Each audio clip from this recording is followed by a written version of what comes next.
So reconciliation, for those listeners who aren't aware, it tackles discretionary spending. So things that Congress appropriates or things that have to be funded yearly or things that could be defunded, in fact. So what I've been focusing on largely is tackling the Inflation Reduction Act green subsidies. So because the IRA was passed during reconciliation in 2022, not have as many hurdles to repealing all of it or parts of it or most of it. What the process calls for is, for let's say on the Senate side, you won't need to reach that 60 cloture vote to clear a vote before you bring it to the full Senate floor.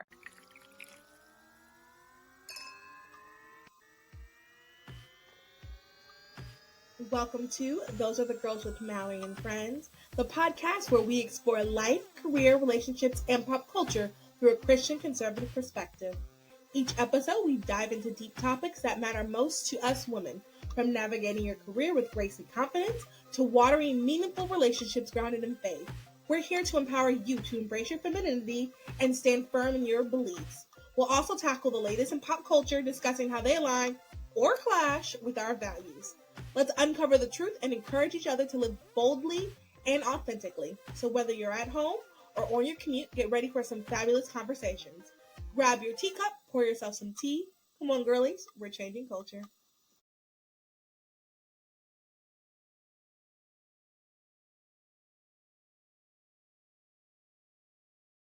The views expressed on this podcast are our own and do not reflect our employers. Enjoy. Hello, everyone. You're listening to Those Are the Girls with Mallory and Friends. I'm Mallory. And I'm Gabriella Hoffman. Hi, and we are changing culture and bringing back traditional values. Hello, everybody. Welcome back to another episode. I have not done like a political episode in a minute, and I really wanted to talk about just some of the things that's happened. And I thought Gabriella would be the absolute perfect person to come on and talk about that. She's very intellectual and she's concise. You've heard her before. We did a great episode. We talked about a myriad of topics. I'll link that below. I don't remember which. It was like two, maybe 80 something, I think. And it was a really good episode. So I really wanted her to come back to talk about a little bit about Trump's first 100 days and just kind of like what to look for in the future and just kind of have that discussion. It's not going to be a long episode, everybody. We're just chatting about it. I actually got a couple questions. I kind of had like, it wasn't really, no one really turned in like questions. It was more of like a consensus, like, are we going in a good direction or bad direction? That was essentially what everybody was asking. So yeah. Anyway, Gabriella, can you tell us a little bit about who you are, and then we'll go from there? Absolutely. It's good to rejoin your podcast, Mallory. Thank you for having me. And yes, we'll keep it a little shorter this time. I have a tendency to talk a lot. It happens to the best of us. But the long story short of who I am, I'm a town hall political columnist. I've been a freelance columnist with them for going on 5 years, but I've written for them on and off for over a decade. My official capacity, my day job is a center director at Independent Women's Forum, largely handling energy and conservation issues, but I sometimes dabble in the small business and independent contractor side of things as well. So I'm a Jill of all trades. I have my hand in many pools. I'm also a podcaster too, so very much relate to producing, editing, and making my own podcast. It's a fun project. I have 2 podcasts. And so, yeah, I just write a lot, speak a lot, do a lot. My whole time recently has been consumed with green subsidies, which we could talk about. But I'm also curious to talk to you and kind of share my thoughts on like where the Trump administration is a couple months in and more with your audience today. Yeah, thank you so much. As you heard, she has a wealth of knowledge, so I'm really excited to have her on. So I guess let's just kind of start off with, what are some things that we're seeing in the Trump administration lately in the first 100 days? What are some of the good things we're like, yay, this is in the right direction. We needed this to be done with. And yeah. I think it's very clear that a couple issues I would say come to mind. I would say overall, I would give them, in my personal opinion, not my professional capacity. In my opinion, I think we're seeing probably like B+, A-, if we're being honest, because I think they're largely doing great. They're pretty consistent with their messaging. No administration is perfect. They're going to have a few, errors and bad rollouts and maybe some mixed messaging. But compared to the first Trump administration, it does seem like they do have their messaging a lot more organized. Perhaps it's in terms of personnel, who they have there. But, like anything, there's always going to be a couple low-level staffers who are controversial, who don't really make the decisions. But it's largely people to ignore unless they're, the cabinet officials. But I'd say the cabinet officials, for the most part, in my opinion, are largely good selections. Yeah. And in terms of the rollout of the policies, where he's done unequivocally well, where he gets really high marks, the energy and conservation space that I deal with, for the most part, I feel like he's doing a good job. in terms of shoring up energy production, moving away from net zero decarbonization efforts. That was not a healthy turn that the Biden administration had put us in. It made us really weak in terms of our energy security. We were starting to import more energy. We were not producing as much liquefied natural gas, which is a very key component to energy production. We started to see the Trump administration turn on the spigots again, while the Biden administration was discouraging those projects and really tilting the scales unfairly to solar and wind, which can't meet the demand that we have from AI data centers. Okay, sorry, really quick. Why was the Biden administration doing what was their mindset behind that? They had a goal to remove fossil fuels from everyday life, not just from the energy production side of things, but it would have trickled down to your household items, the light fixtures you use, makeup, a hair dye, clothing, anything that is a byproduct of petroleum would have been affected too. So it wasn't just to curb emissions or to move away from fossil fuels. It was honestly to change the trajectory of everyday first world living standards. That's what happens when you promise these grandiose climate emissions reduction goals. We're going to be 100% clean energy economy. You will never achieve that. It just results in a lot of economic destruction with minimal emissions reduction seen as well. So it promises great emissions reduction or improvement to the environment, but actually doesn't really deliver on that either.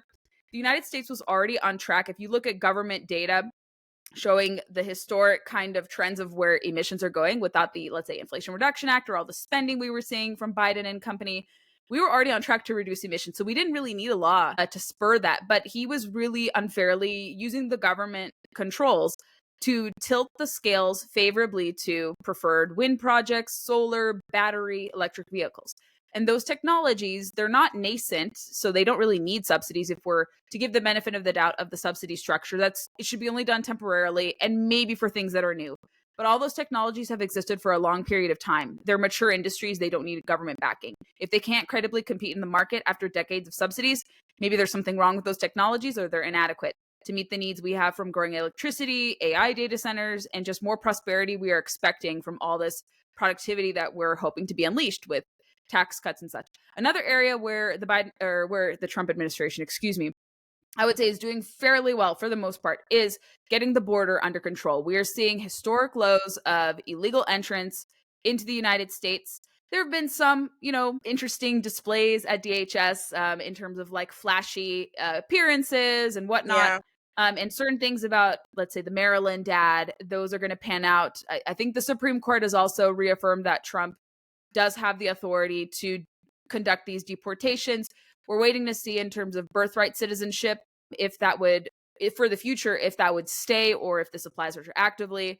I don't have an opinion on birthright citizenship one way or another. But it's, it would be done if they were to rule on it, it would be done for the future. It wouldn't be done retroactively. So people worried like, oh my gosh, everyone's going to become, kind of an undocumented or have this weird status applied. This would only apply to the future. They're also weighing whether or not he has the habeas corpus authority to suspend that. Again, it's a very minor detail, doesn't really go into the big scheme of things, and that's not really important. But we have seen fewer border crossings, both in the northern and southern border. I think really quick, I want to say mentioning even the northern border is important too, because people didn't realize, there's a lot of talk about the Mexican border, but the Canadian border was pretty bad too. It didn't get as much discussion, but yeah, that's good.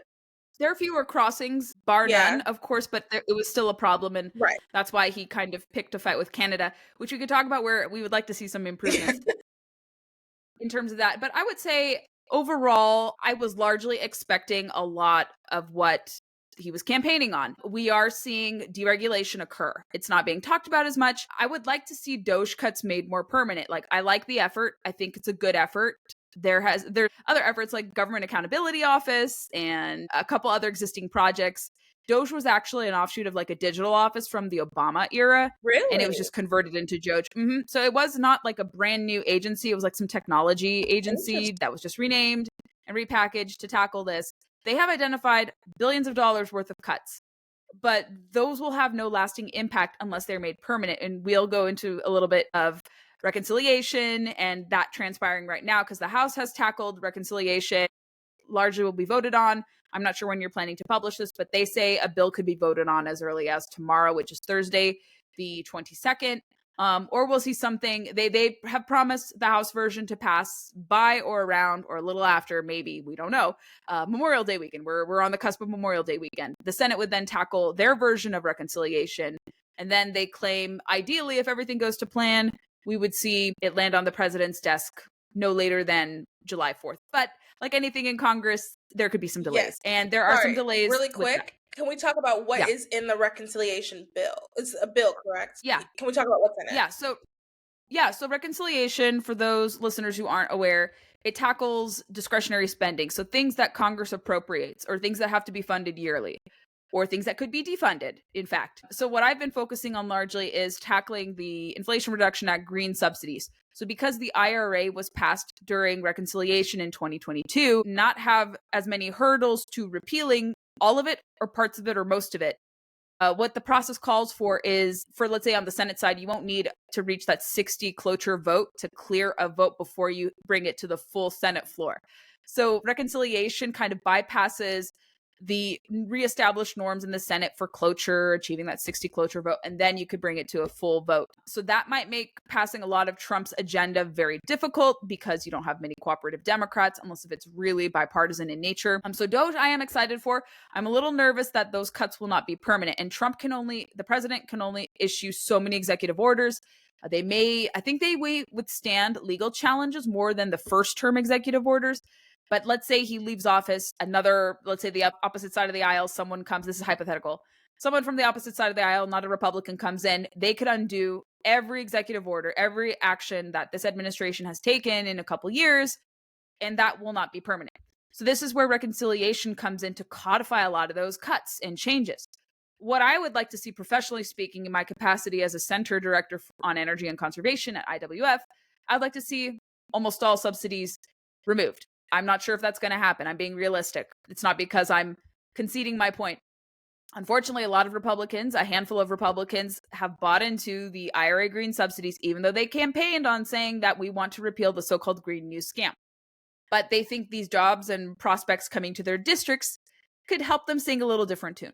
So that's a little concerning that they campaigned on one thing, but they want to keep legacies and the aspects of Biden's Green New Deal in place, which is very worrying. And that's why I said there could be some delays to this timetable in terms of passage on both the House version, the Senate version. I keep hearing and seeing that the Senate may even remove even more cuts from this. And that's a little worrying to me, even though no Republican casted a vote for the IRA whatsoever. But they think that because these levers are in place, they're going to see job creation. That's not necessarily guaranteed. Live by the sword, died by the sword. So if the government is creating opportunities and investments, it's going to be subjected to market conditions. The market conditions are not favoring a lot of these clean energy projects. They're extremely expensive. There's opposition in the local communities, supply chain issues, tariffs, not to mention that. And where I think the president could have had some improvement, I know he campaigned on tariffs. But as a free market person, I don't think that's the proper tool. And we did see a lot of imbalance. We did see a course correction in the markets, but that could have some downstream effects later on, long-term in the summer, if we're seeing some delays with shipping. I was going to say really quick, this is terrible, forgive me, but Shein, I needed a dress. My Shein dress was not more expensive than I was expecting it to be more expensive. It was the same price as before. So, it seems to have kind of corrected itself. And I know a little bit.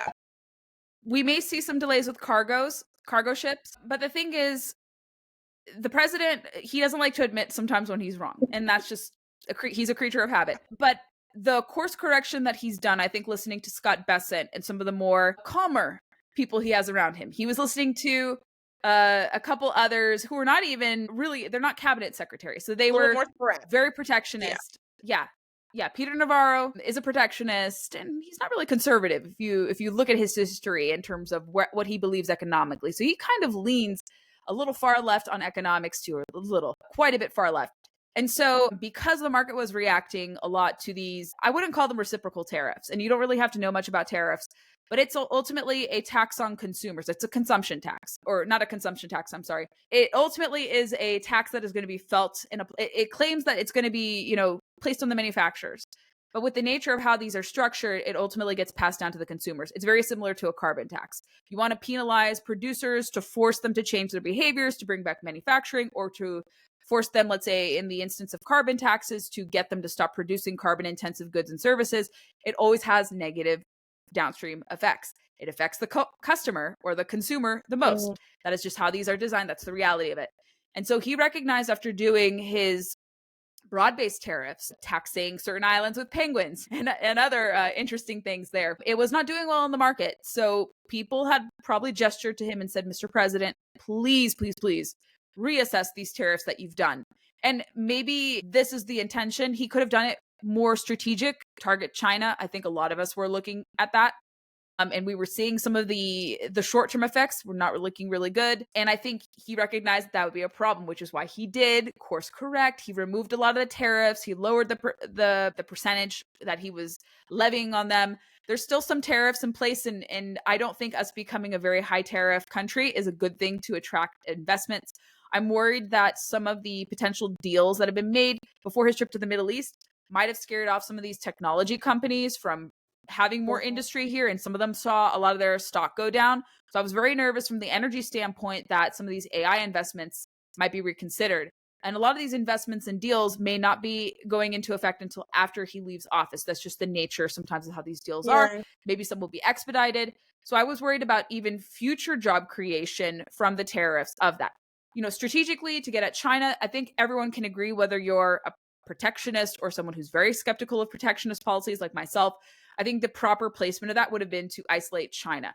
And granted, we do have to bring some manufacturing back to the United States. That's not because of globalization. I think it's largely because of onerous regulations and unionization, which is why a lot of these industries were offshored, because they couldn't compete in this country anymore because of the unions wanting to kind of monopolize these industries. And the country has moved away from a unionized workforce, especially as more women are starting to work. Women don't really join unions, and rightfully so, because we like more flexible work arrangements. And the 21st century work arrangement is very different from what it was in the 1930s. So I wouldn't say, Trump does have some protectionist inclinations and inklings. Some of his more, let's say, like loud and rambunctious supporters tend to be like these idealists who want, single income, union job workforce, et cetera, et cetera. That's not realistic in this day and age. And granted, like I said, we can be tough on China, all the while still engaging in free trade. Because if we are not engaging in free trade, countries could go to China. They could go to our adversaries. And we do not want to lose our standing as a global economic powerhouse. But we could change and tweak some things. We can create more incentives. We have to lower the corporate tax rate. Biden hiked that up, and that, of course, drew away investments as well. We have to create a regulatory regime and a tax regime that doesn't scare away people from wanting to create business here. And advantaging unions does not help. Conditioning certain projects or investments that only the unionized workforce is going to benefit, or will give tax breaks to companies that advantage union workforce. That was what Biden was doing. Trump has said, like, my deals are going to advantage everyone. But sometimes he has tried to give a little bit of a carve out for unions, not as explicitly as Biden, but we don't want to see certain industries. I think he said that I will lower the tax rate if you invest fully in America.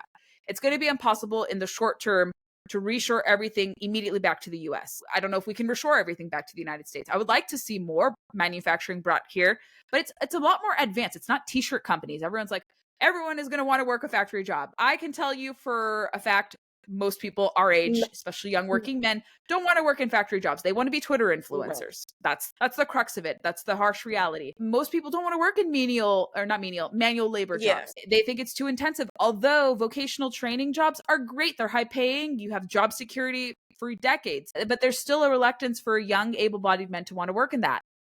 And even women. But women are somewhat doing more technical trade jobs too, but women are we're oriented a little differently. So we may not do the technical jobs, but we want to do highly specialized white collar jobs where we're working from home. On the foreign policy side, where... Wait, sorry, really quick, can I ask you a question? Something you mentioned earlier about AI. I kind of just 2 seconds want to talk. What are some things that we are seeing that are going to be happening in the US for AI? I mean, right now, I know that a lot of people, anytime something comes up that my mom thinks is weird, she'll be like, that's AI. And my dad's like, don't touch it, it's AI. We have those type of people. I'll admit, I have fully embraced ChatGPT. I ask him questions. Sometimes I need a recipe for this. Can you outline me a plan for, I want to actually I wanted to get back into swimming. So I said, hey, I want to burn these many calories at this amount of time, put this beautiful, absolutely beautiful outline for me, things like that. So some of us are embracing AI. What are we seeing in the US when it comes to AI? Good, bad, positive, or whatever? This is actually another really good selling point of the Trump administration. He wants to make us the AI global leader, which is great. So he's trying to formulate a framework which makes the US competitive. And we have the upper edge compared to Europe here. The running joke is China copyrights, copyright infringes, Europe regulates, and the United States innovates. So we already have the groundwork to really be an AI powerhouse, and we are. I mean, we will have this. We will have to shore up, of course, more energy capacity because these data centers and these derivatives demand a lot of energy, especially coal, natural gas, and nuclear, but especially nuclear and natural gas. So we're going to be, as we do more energy production, we're also going to be fulfilling the need for AI with the infrastructure demands of those centers and those power hubs and things that are needed. But AI, granted, we're not going to cede entirely to AI because it still requires human input.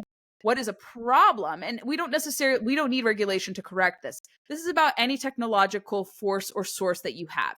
You have to know that you're in control. You cannot let a chat GPT bot or generative AI take over your life or replace basic human functions.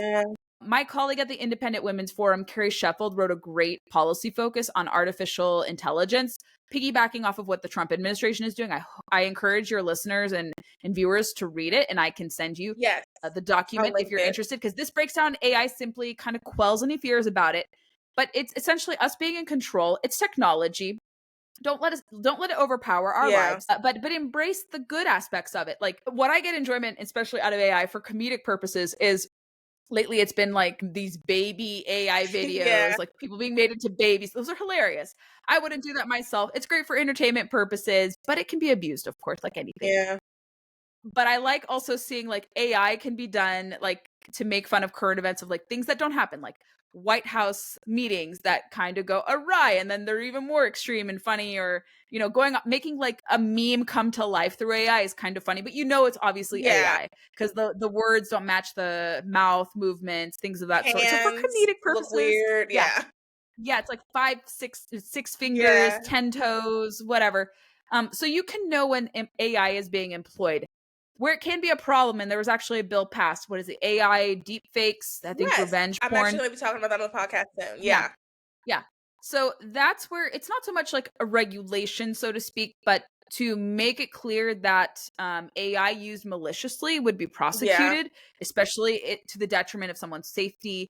And I understand, like, in this time of, what is it, the Patriot Act and concerns about, government surveillance and things of that sort. Of course, that's a big concern too.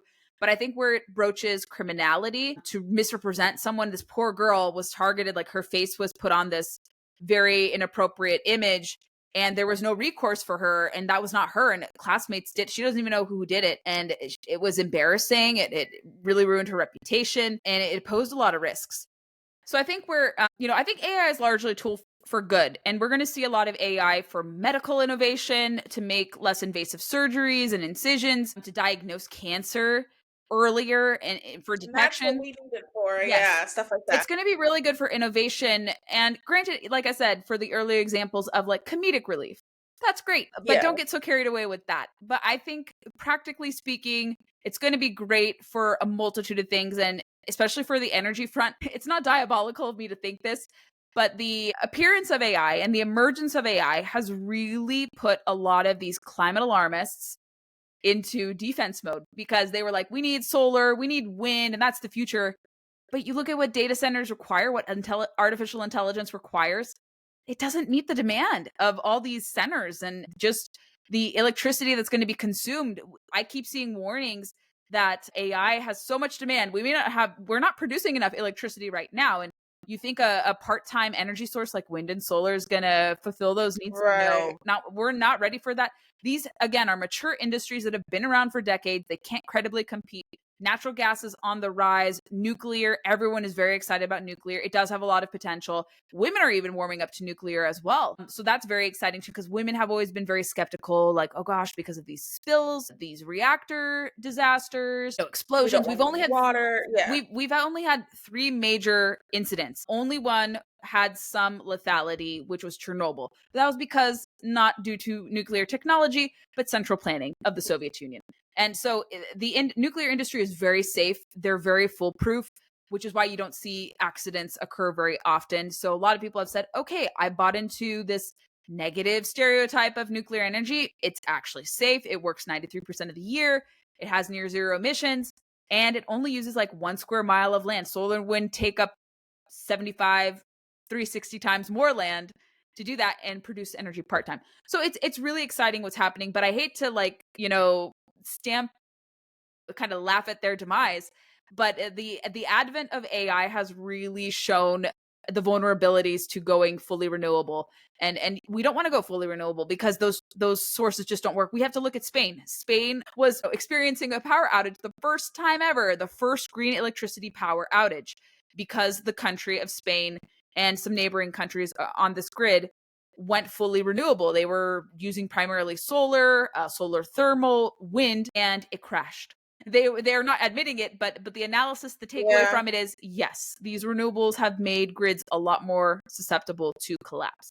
And I want to touch upon foreign policy a little bit, if I may, in terms of my thinking. So I don't think the president has wholly alienated all of the allies. What I think he's done excellent with is he has made NATO allies pay their defense quotient for the ones that were really sluggish and very reluctant to do so. I don't think he has totally burned bridges with all of our allies.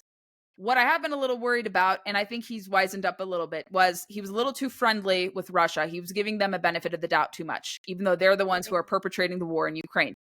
Mm-hmm. And yes, the blowout between him and Zelensky, not good on either side. I thought that was very, crazy. I think all of us did when we watched that exchange. Yeah. But we signed that US-Ukraine reinvestment fund deal, and I think that's very promising.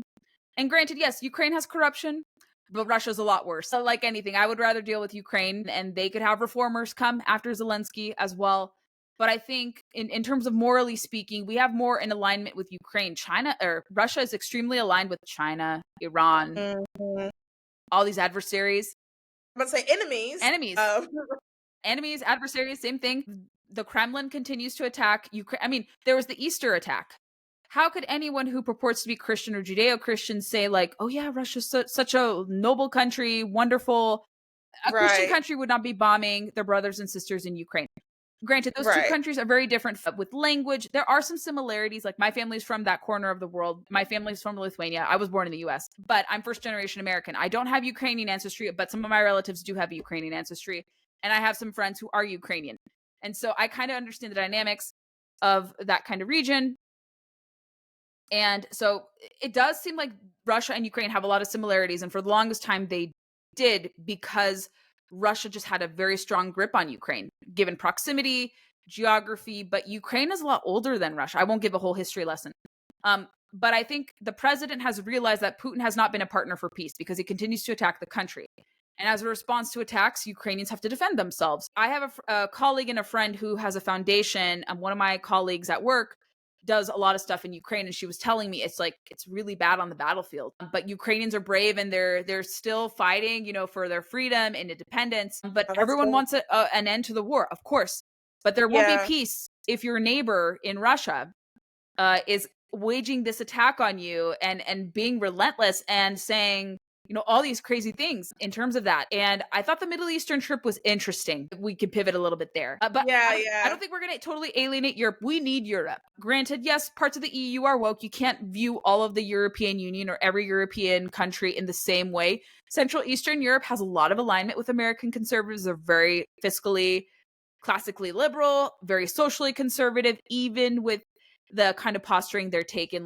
They would be very much in alignment with Republicans in the United States if we're looking at that. They have some interesting thinking on certain issues, but I would say we have a lot of alignment. Western Europe tends to be a little more progressive, and they've been shrugging their NATO commitments. They've been shutting down nuclear plants. Although more and more countries in Europe are now even being like, we don't want renewables, we want nuclear, because nuclear is what we need to wean ourselves off of Russian oil and gas. So yes, I still think we can deal with the EU. We should deal with Europe. We don't want Europe to run into the arms of China or someone else. That would be a big mistake.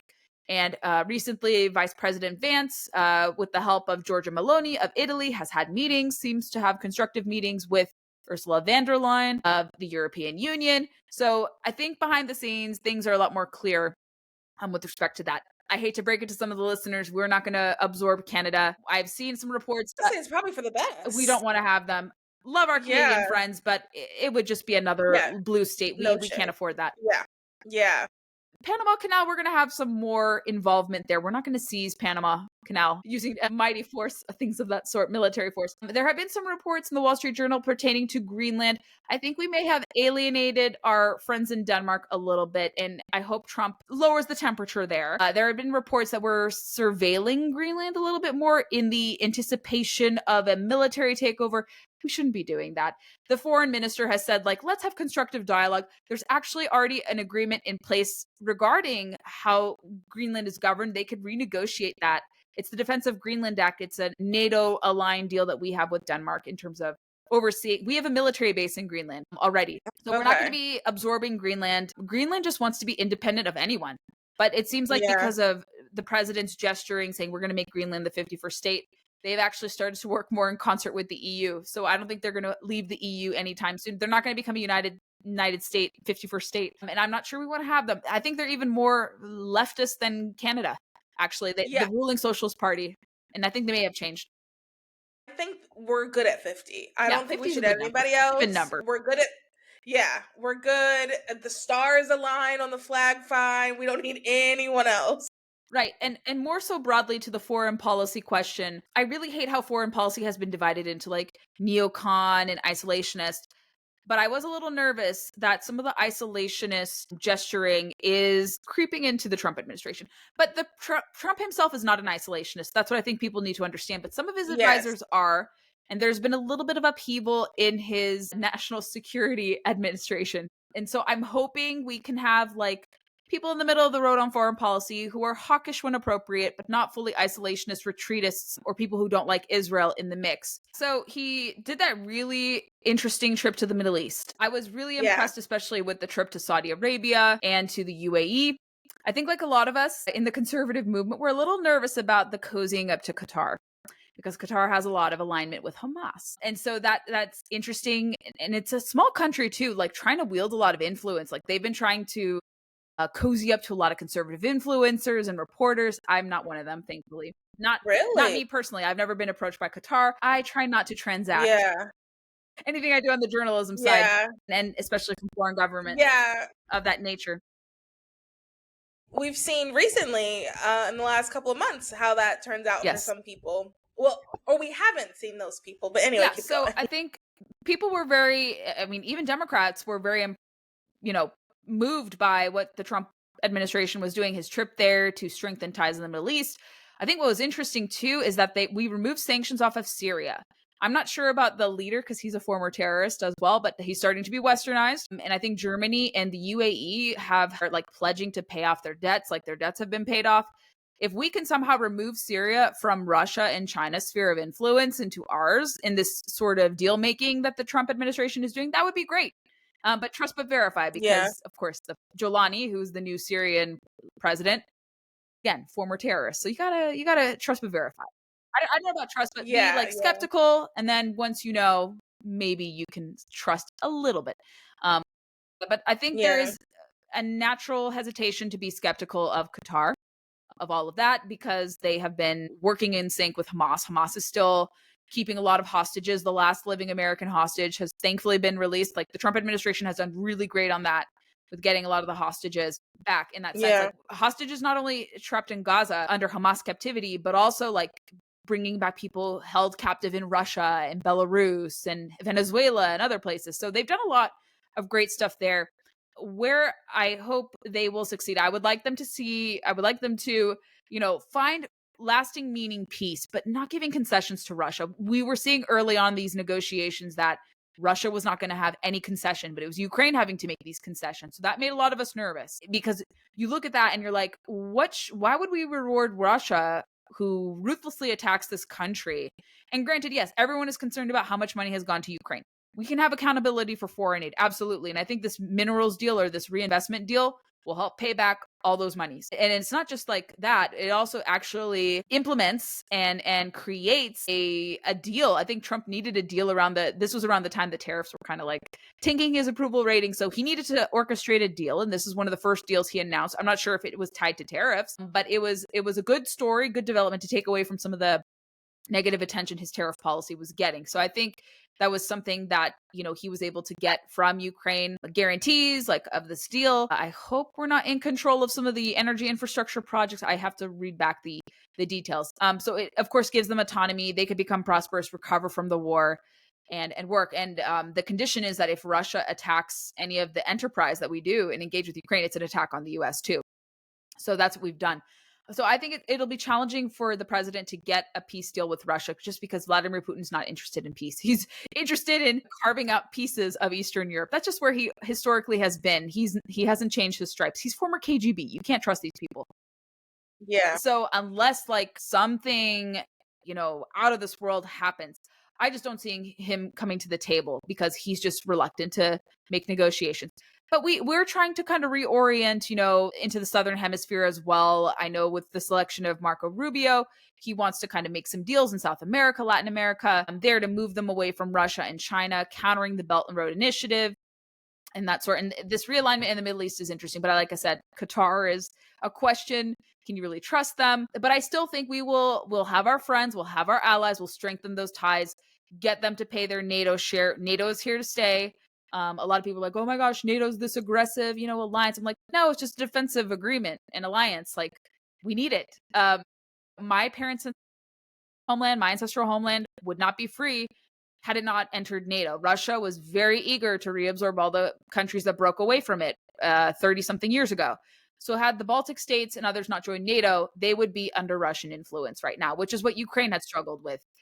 Because they're a bigger country, they have all these resources, and because the language sounds very similar, culturally it sounds similar, but again, there are a lot of distinctions. Ukraine came it's 300 years older, give or take. Kyiv is 300 years older than Moscow, and it's existed for far longer than even Russia has been mentioned in history books. People are like, well, this is a Slavic conflict. I'm like, yeah, but it has implications for us here, because we import a lot of stuff from Ukraine. We even get stuff from Russia, which is unheard of to me, that we get uranium from them. Like, we have uranium deposits here. We don't need Russian uranium deposits. Interesting. We get a lot of grain from Ukraine. And Ukraine actually, when we were talking about egg shortages, Ukraine has the largest supply of eggs in Europe. People don't know that, but they do. So there were talks that we may have taken some in imported some from Ukraine as well. Wow. Okay, did not know that. Wow. Okay, you covered pretty much everything. I'm trying to think if there's anything else. Maybe if you want to talk like 5 minutes about or less, whatever you want to say, about the economy. What are you seeing with the economy? Are we going in a good direction or bumpy times ahead? It's hard to say. I think the jobs report that has come out recently for April showed that inflation is down, that cost of living expenses are going down. There were more private sector jobs created. So the tariffs haven't had an immediate impact on the jobs report. And maybe as the president starts to scale down on the tariff percentages, I think we will see, if he loves like high performance ratings. So he really is influenced by polling, by data, by job reports.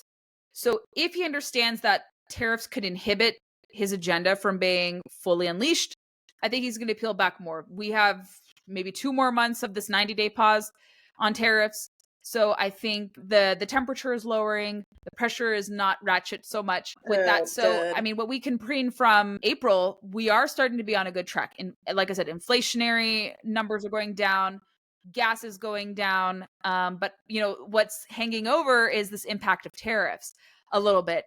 And so people are going to wait to react. I'm looking at like what the oil markets are doing. We've kind of seen some mixed like signals from them. Some of them have said, well, we're going to stop production because of responses to what's happening in the world. OPEC might be pumping more oil and gas. I had seen a little bit around the height of tariffs when he was really ramping it up, that production cost of barrels were going down. And if it goes below a certain threshold, it's not good. It means that producers are going to keep oil and gas in the ground. And when that happens, it usually foretells very bad kind of, I wouldn't say a recession, but not good times ahead. So right now, in the short term, I think we're going to be okay. In the long term, if the tariffs aren't clamped down, if let's say this tax cut bill is not passed, if reconciliation to make the 2017 tax cuts permanent is not passed, not because of the Trump administration's effort to make it permanent, if we don't get a deal done, however imperfect, that would be the single largest tax hike in history. And again, it's not because of Republicans, but it's because Democrats haven't really been cooperative in wanting to lower taxes. They believe high tax regime, great. But as we know, we don't have a taxation problem. We have a spending problem. We are taxed too much. That is for sure. But the government is addicted to spending. Politicians are addicted to spending. And as we wait for the one big beautiful bill to make its entrance, to be passed across both chambers, are we going to see Republicans not fully commit to the aims of the one big beautiful bill? Are they going to remove essential cuts that are needed to certain entitlements, to the green IRA subsidies, SALT deductions? I think the blue state Republicans were getting too big for their britches with the demands, and having the rest of us have to kind of bail them out for the bad tax policies that their states have. So, and I don't really focus on SALT cap, but from my reading into it, that they were demanding quite a bit. So maybe they will be a little more generous and a little more reasonable with SALT caps and what limits they want there. But they need to be even more, I would say, aggressive on removing any holdover of Biden era policies that are really straining us.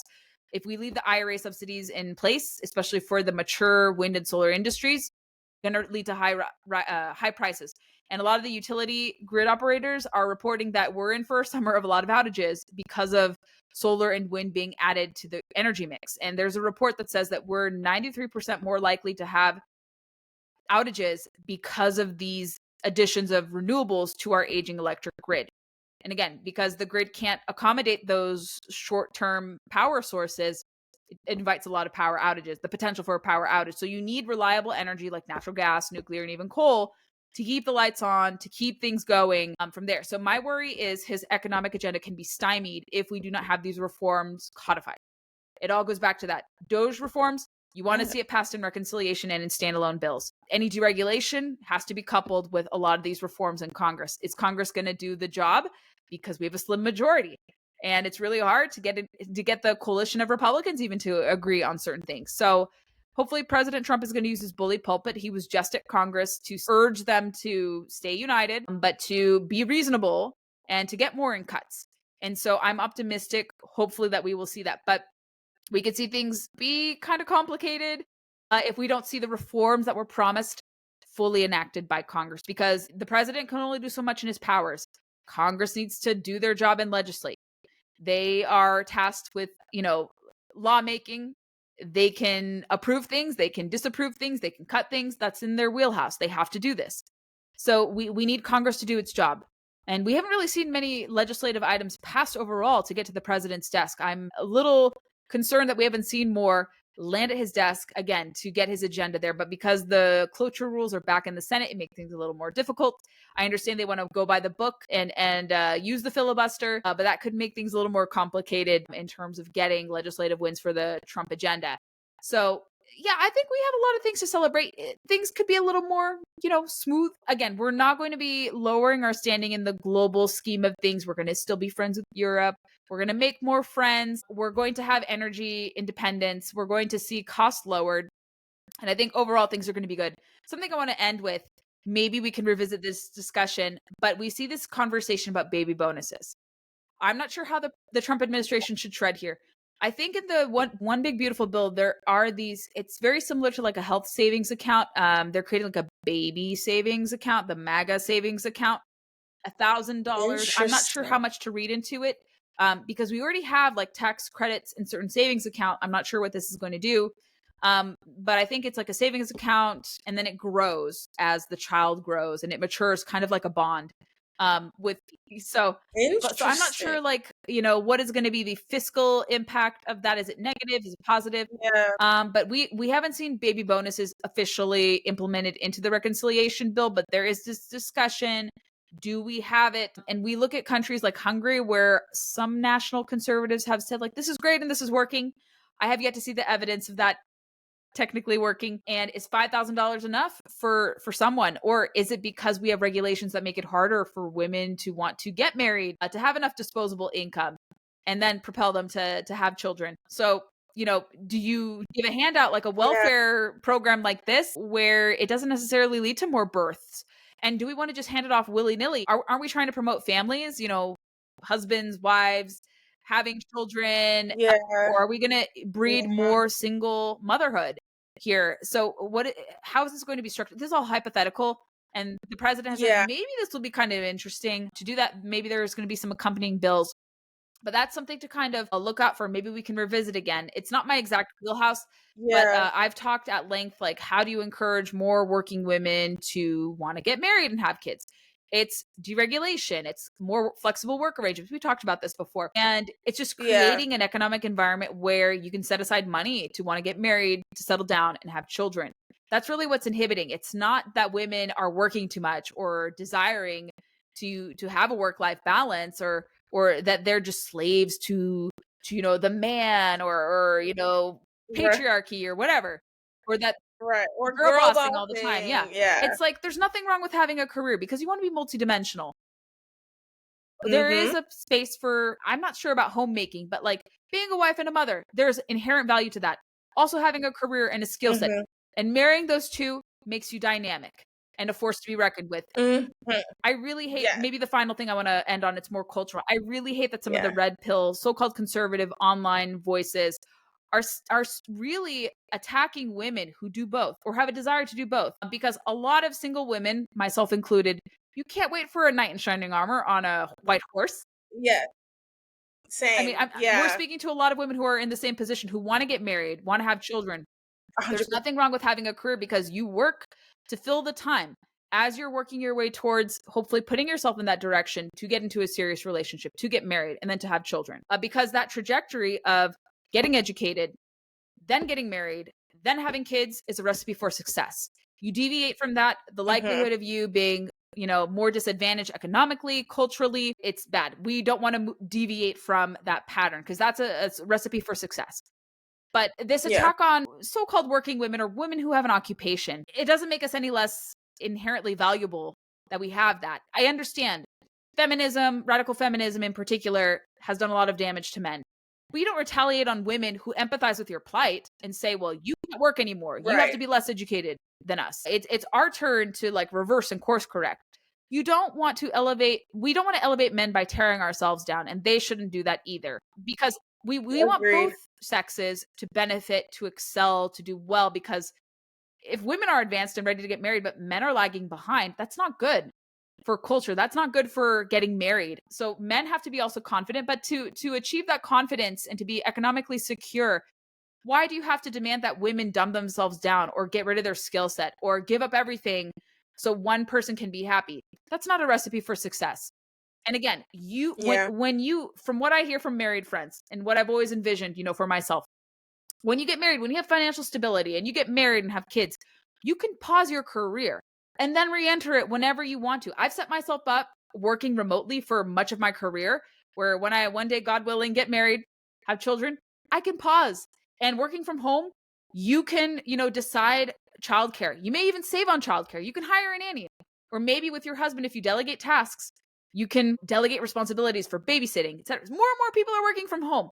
What is to say that both parents cannot contribute to the rearing of children?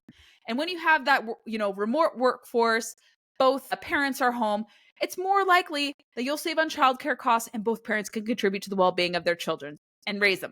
So people are idealizing, like they're saying like, okay, no more girl bossing or no more working women.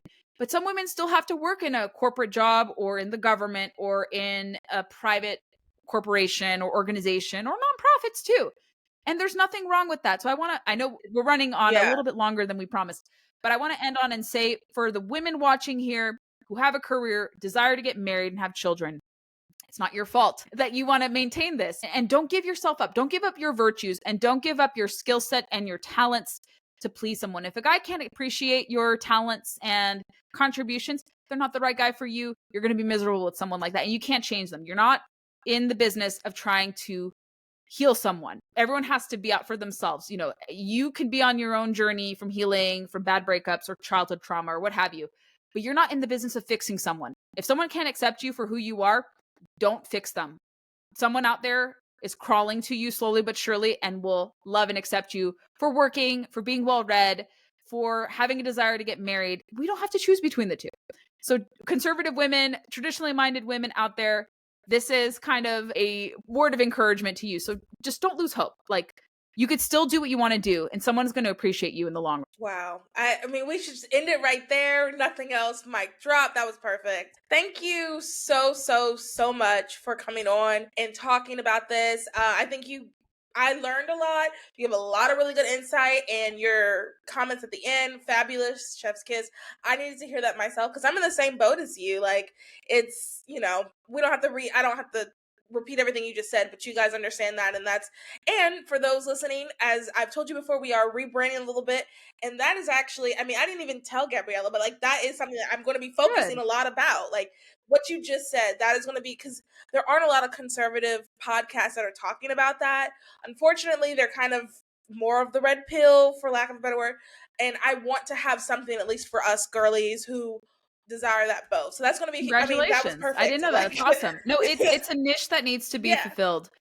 And it's not, I keep my private life offline, excuse me. And I do that for professional reasons. I've had stalkers across the years. It's nobody's business but my own and whoever I'm involved in. But when I was starting out in conservative politics, like I had people who were like finding me and seeking me out, like weird stalkers. It happens. So I learned never divulge your personal life. It maybe except for like the big picture moments for that, but to keep it secret. Plus, like, it's just better to keep certain things offline anyway. But no, it absolutely, like, a lot of women struggle. I've struggled with this in previous years. It is really hard. And it's not because like there's something wrong with us. It's just not the right guy that you've met who truly appreciate. So hold out for the right guy. Don't change yourself. Be yourself. Someone is going to appreciate you and your talents and the aspects that you bring to the table. Amen. Well, Gabriella, if someone wants to ask you questions or if they want more information about some of the things that you do, how can they contact you? What's a good... Lots of places. Instagram, default there, Gabriella _Hoffman. Twitter, Gabby _Hoffman. I still call it Twitter. It's X. I have Facebook. It's Twitter. I have you can reach out to me, DM me. I have a website. I don't really have a portal. You can reach out to me there, but I'm very approachable on social media. My email somewhere, something is out there, but just DM me on social media. Just DM me, send a message request, and I'll do my best to answer a question. But Mallory and I are connected, so she can send you to me as well. And I appreciate the opportunity to come on and deconstruct all the stuff that is going on right now. Yeah, thank you so much. You guys, I hope you share this with your friends to give them some encouragement about our future, and honestly, just to learn a little bit more about the different industries that Gabriella talked about. And once you've shared it with them, go ahead and give it 5 stars and leave comments about how much you enjoyed this episode. So yeah, make sure you share, like, subscribe, review, wherever you're listening, whatever platform it is, make sure you do that. And then have a good day, night, evening, however, wherever you're listening.